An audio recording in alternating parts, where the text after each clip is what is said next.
এক বাদশার একটি বাগান ছিল। বাগানটি ছিল অনেক বড় এবং বিভিন্ন স্তর বিশিষ্ট। বাদশাহ একজন লোককে ডাকলেন, তার হাতে একটি ঝুড়ি দিয়ে বললেন, আমার এই বাগানে যাও এবং ঝুড়ি বোঝাই করে নানা রকম ফলমূল নিয়ে আসো। তুমি যদি ঝুড়ি ভরে ফল আনতে পারো, আমি তোমাকে পুরস্কৃত করব। কিন্তু শর্ত হলো, বাগানের যে অংশ তুমি পার হবে সেখানে তুমি আর যেতে পারবে না। লোকটি মনে করলো এটা তো কোনো কঠিন কাজ নয়। সে এক দরজা দিয়ে বাগানে প্রবেশ করলো। দেখলো গাছে গাছে ফল পেকে আছে, নানা জাতের সুন্দর সুন্দর ফল। কিন্তু এগুলো তার পছন্দ হলো না। সে বাগানের সামনের অংশে গেল।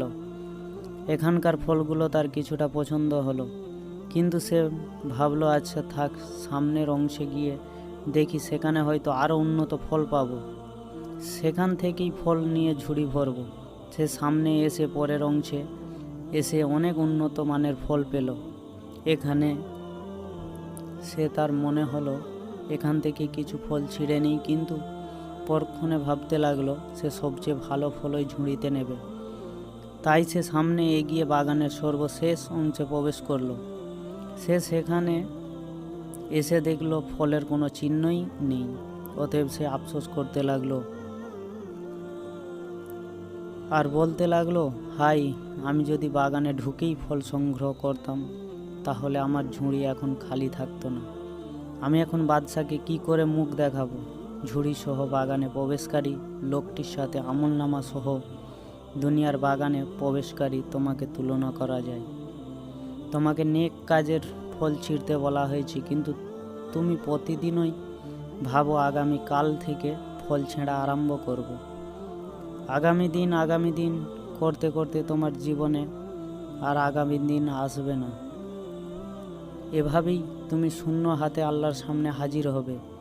এজন্য মুফতি তাকি উসমানী রহমতুল্লাহ আলাই বলেন, জীবনের সময়গুলো অতিবাহিত হচ্ছে, জীবন কেটে যাচ্ছে, জানা নেই বয়স বাকি কত। সুতরাং নেক কাজের বাসনা জাগ্রত হওয়ার সাথে সাথে তা করে ফেলো। কে জানে কিছুক্ষণ পরে মনের এই আগ্রহ থাকবে কিনা, এটাও জানা নেই। একটু পরে বেঁচে থাকবো কিনা, যদিও বেঁচে থাকি হয়তো দুনিয়ার কোনো বাস্তবতা সামনে এসে পড়বে। অতএব নেক কাজ যখনই করতে মন চাই তখনই করে নাও, জীবন থেকে ফায়দা লুটে নাও। তাই জীবন নামক আল্লাহর অনুগ্রহে দেয়া বাগানের বিচরণকালে আমল নামার বিশেষ ঝুড়িতে যখনই সুযোগ পাও তখনই নেক নামক ফল দিয়ে প্রথম থেকেই ভরা শুরু করে দাও। পরে সময় পাওয়া যাবে কি না জানা নাই। আল্লাহ সুবহানাহু ওয়া তাআলা আমাদের সবাইকে তৌফিক দিন। আমিন।